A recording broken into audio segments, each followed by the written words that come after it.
The Mustang is back for 2024, and in this video, we're going to discuss everything we know about this all-new pony car. What's up, guys? Mitchell Watts with Town & Country TV, and we are a YouTube channel that focuses on custom vehicles as well as keeping you up to date with everything that is Ford related. So, if you're new around here, make sure you subscribe to this particular channel.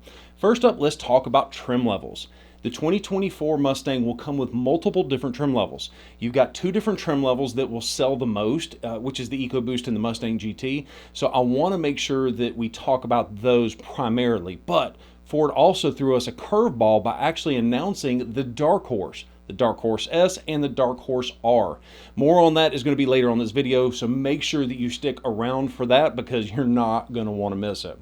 So let's talk about the exterior designing first, and let's talk specifically about the front end. Ford is claiming that the Mustang is all new, and I pretty much believe them because as far as the styling is concerned, the front end is completely different than what is going on in the outgoing version. In fact, this is the very first time Ford has given different front end looks for the Ecoboost and the Mustang GT. Notice how the GT looks angry. It has a grille that is shaped completely different than the Ecoboost. The GT has a hood that has a harder slope and functional heat extractors. It's very different, but it's a very modern look. There's also a completely reworked bumper and more aggressive fenders. And if you ask my opinion, I would say that the front end looks good. I really do. Just maybe not great. But I mean, it's one of those things that I'm sure that it will grow on me over time. And I don't know if y'all remember the 2015 Mustang that came out. Everybody called that thing a catfish because, you know, those headlights, it kind of looked like catfish. But then once everybody got a chance to see that vehicle in person, everyone started to love the look. The rear end of the vehicle is arguably the biggest change on this Mustang. The first time I saw the back end, I can't believe I'm about to admit this, but I got some Camaro vibes, you know, the competitor. But keep in mind that I was looking at photos and videos of the car, and then I got a chance to see it before it was revealed. I saw it in person, and after seeing it in person, I absolutely love the way the back end looks, especially with the pedestal spoiler. I think it really makes a big statement.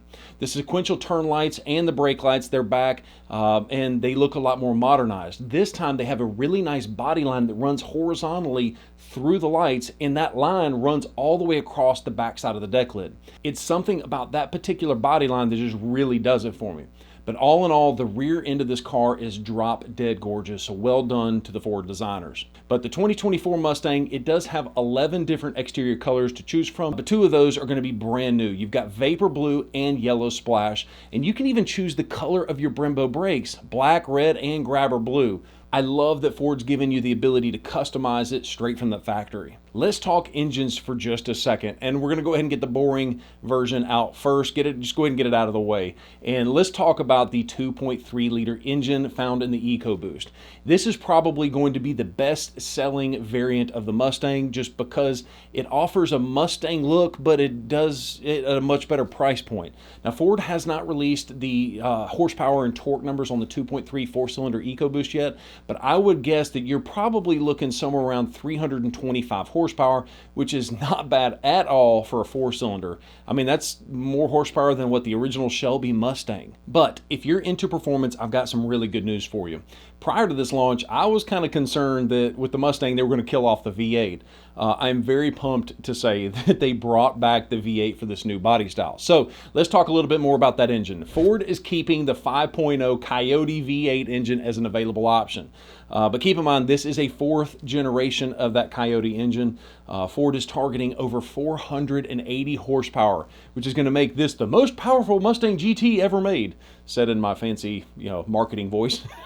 Anyway, this new version of the Mustang V8 actually has dual air boxes, dual air intakes, dual throttle bodies designed to increase more airflow from the factory. That's one of the ways Ford is able to get the extra horsepower out of that particular engine. But one of my favorite things about this new Mustang is such a gimmick, but it is such a good gimmick. It has remote rev. You heard that right. Now, we're not talking about just being able to remote start the vehicle with a key fob. Now you can even rev the vehicle up from the key fob. Cars and coffee, never going to be the same. If you're glad that Ford kept the V8 in the Mustang, you need to smash that like button. Because, I mean, I'm just glad that they didn't do what Fiat Chrysler, or or Stellantis or whatever they're calling themselves this year, they killed off the Challenger and they replaced it with an EV Charger or Challenger, whatever they want to call it, that has a fake revving sound.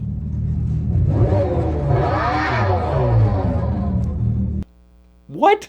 Personally, I am pumped that the Ford executives still see a need for traditional ICE vehicles like this Mustang. By the way, if you didn't know, ICE is internal combustion engine. But I'm just glad that they're more focused on also having an EV alternative, not just replacing it. For instance, the Mustang Mach-E. Now, we can argue all day long about Ford using that Mustang nameplate and whether it's a real Mustang or not. But my point is that Ford understands that there's no perfect vehicle for every situation. Have something for everybody. Now, let's talk about the transmissions. Hashtag save the manuals. Anyways, thank goodness the manual transmission has made it back into this new model, because it was concerning that it was probably on the chopping block too. But anyways, the 6-speed manual transmission has returned for 2024, but this time they've got it beefed up for more increased horsepower and torque and, better reliability, that kind of thing. But there is also a 10-speed automatic transmission available, predominantly a transmission that's just carried over from the previous transmission, so there's not a whole lot to talk about. But when we come later in this video, I've got some really cool things we want to talk about transmission. So I'm going to cover that here in just a little bit more in detail. The interior on this new 24 Mustang, I would argue this is the single biggest upgrade we're getting on this car. I mean, you're talking about a completely different dashboard, much nicer touch points, and I remember seeing people mention that they hated the interior of the 2015 through, I guess it's 2023 Mustang models.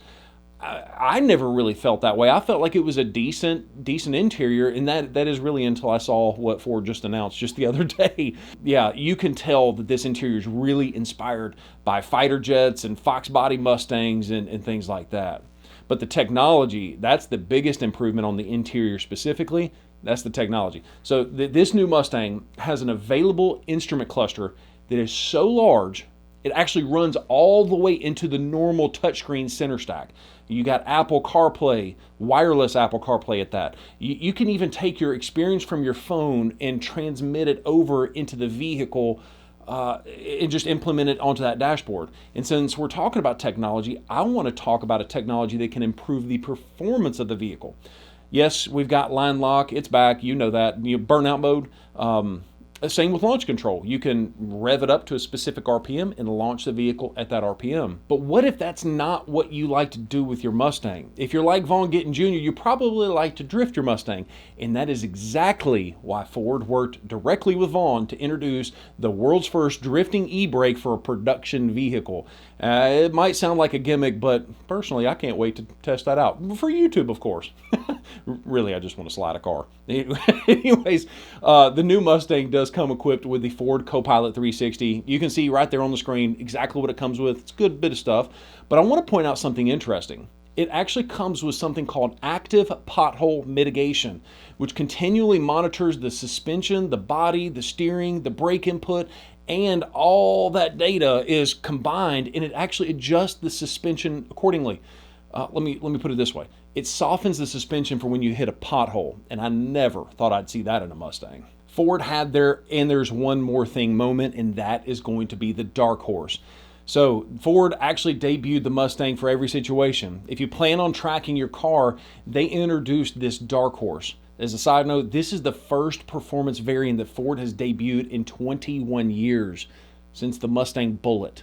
Just let that sink in a minute. Although it's been a long time, they are definitely making up for that lost time. They debuted this Dark Horse plus an entire family of track-only Mustangs. Dark Horse S, Dark Horse R, GT3, GT4, NRH Factory X, NASCAR Cup Series, and the Supercars Championship. Even Bill Ford himself got on stage and said they're going to be taking this new Mustang to the race at 24 Hours of Le Mans. I think that's how you're supposed to say it, but I mean, most people from Alabama is the Le Mans. Anyways, let's take a closer look at the Dark Horse itself. This car will also be built on the 5.0 engine, but this is going to be very different than what you find in the Mustang GT. As an example, Ford is actually using the piston connecting rods that they debuted in the 760 horsepower Shelby GT 500. The Dark Horse is naturally aspirated, so there's no supercharger, no turbochargers, and that means that airflow is extremely important. Ford is using that same dual throttle body intake that we talked about on the GT, and I don't know that I've ever seen that on a Mustang. As far as the transmission is concerned, the Dark Horse does come standard with a 6-speed Tremec manual transmission that is taken heavily out of that Shelby GT 350. You've also got a 10-speed automatic transmission, which is available with paddle shifters, but I mean, yeah, it can shift faster than you can, but hashtag save the manuals. Anyways, Dark Horse does come standard with some brake cooling ducts. You've got cooling, engine oil coolers, I believe. You've even got rear axle coolers. You've also got lightweight radiators and even more powerful cooling fans. This car throws off a vibe that says Shelby GT 350, but on steroids. And the more that I look at the Dark Horse, the more actually I am impressed of it. You even have the option to add carbon fiber wheels just like you did on the GT 350R and the Shelby GT 500 with the carbon fiber track pack. Basically what that boils down to is less unsprung weight from that lighter wheel means you're going to get better handling. And the Dark Horse, it does come standard with upgraded sway bars, heavy duty front shocks. You've got a lightweight strut tower brace, a K-brace, MagneRide shocks. You can really tell that Ford spent a lot of time on the handling of this car. So hopefully it doesn't end up in a few crowds at the Cards and Coffee on the way out. Anyways, 6-piston front Brembo brakes. 6-piston front Brembo brakes with 19-inch rotors. You're talking about massive. There's a lot of cars that we sell right now that don't have 19-inch wheels, much less brakes. But anyways, if you decide that you want to upgrade to the handling package, you actually get upgraded aero, you get some stiffer springs, an even larger sway bar, and you get some Pirelli tires wrapped around 19 by 11 inch wheels out back and 19 by 10.5 inch wheels for the front. But since this is a staggered setup, you have to know that you're not going to be able to rotate your tires for longevity. That's kind of because this is really just a track car that you can drive on the street. But the interior of the Dark Horse has a thicker, flat bottom steering wheel that is wrapped in suede. Each Dark Horse Mustang has an individual chassis number, just like on the $1 million Ford GT supercar. Now, the instrument cluster is a 12.4-inch digital screen, kind of diving into some of those details we talked about earlier.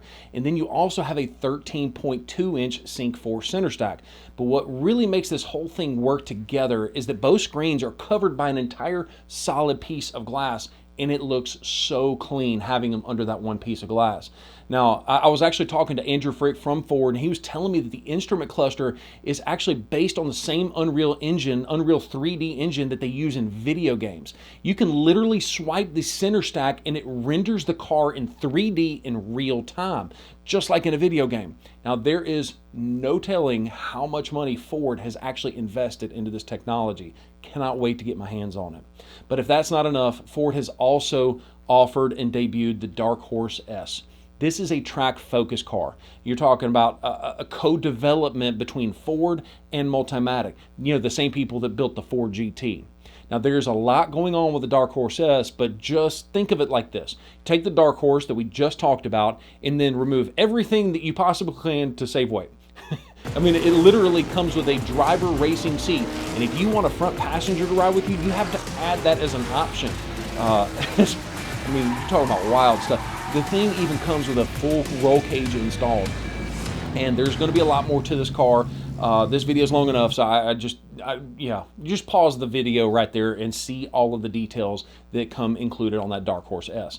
And they also have another level. They've got the Dark Horse R. On the R, you get everything that the S comes with, but this car is going to be serialized, which is what approves it for, I almost said street racing. It is not approved for street racing. It approves it for normal racing. But it also comes with some strategic seam welding, I'm guessing for increased body rigidity. But it also comes with a fuel cell so you can get more range on that particular race day. Now, you also do pick up some wheels from Ford Performance Parts.